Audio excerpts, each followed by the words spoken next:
எந்த வேலையும் பொறுப்பாகவும் சிறப்பாகவும் செய்யக்கூடிய மகர ராசிக்காரர்களுக்கு இந்த மார்கழி மாதம் என்னமா நட்பன் இருக்கு, எந்த விஷயத்துல கவனமா இருக்குன்றமா கேட்டு தெரிஞ்சுக்கலாம். மகர ராசிக்காரங்களுக்கு பாத்தீங்கன்னா ராசி அதிபதி சனி பகவான் 3ல இருக்காரு. 3ஆம் இடத்துல இருந்து வக்ர நிவர்த்தி ஆகியிருக்காரு.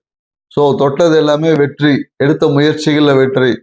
பழைய வியாதிகள் எவ்வளவு பெரிய வியாதியா இருந்தாலும் இப்போது அந்த வியாதியே காணாமல் போயிடும் அப்படின்னு தான் சொல்லணும். ஏன்னா அந்த வியாதியை சரி பண்ணக்கூடிய ஆற்றல் உங்ககிட்ட அபரிவிதமா இருக்கும். அந்த வியாதியை பூரணமாக குணமடையக்கூடிய வியாதி, எவ்வளவு பெரிய வியாதியா இருந்தாலும் பிரச்சனை கிடையாது. சரியான மருத்துவத்தின் மூலமா குணமாக முடியும்.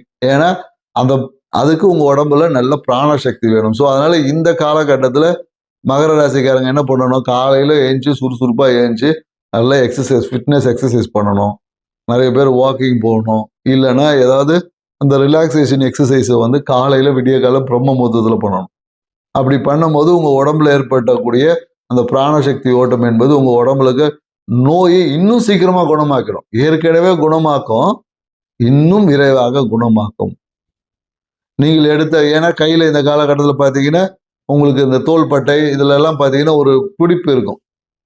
சில பேருக்கு காலில் எல்லாம் பார்த்தீங்கன்னா ஒரு அழுத்தம் இருக்கும். குதிகால் வலி இதெல்லாமே வரும். ஸோ இந்த விஷயங்கள் எல்லாமே மாறப்போகுது. மாறணும்னா இந்த விஷயத்த நீங்க செஞ்சாகும். இதை செய்யும் போது இந்த விஷயங்கள் எல்லாமே மாறி இருக்கும். மேலும் என்னன்னாக்கா இந்த காலகட்டத்தில் நிறைய வாகன மாற்றம் இருக்கும். புதிய வாகனம் வாங்குவதற்கான வாய்ப்புகள் இருக்கு. இல்லை வாகனத்துக்கு சர்வீஸ் பண்ணி அதை சரி பண்ணுவதற்கான வாய்ப்புகள் இருக்கு. இதை பற்றின டீட்டெயில் வீடியோ தான் நாங்கள் கீழே இருக்க லிங்க்ல கொடுத்துருக்கோம். நீங்கள் அந்த முழு வீடியோவை பார்த்து முழு பலன் அடைங்க. நன்றி, வணக்கம்.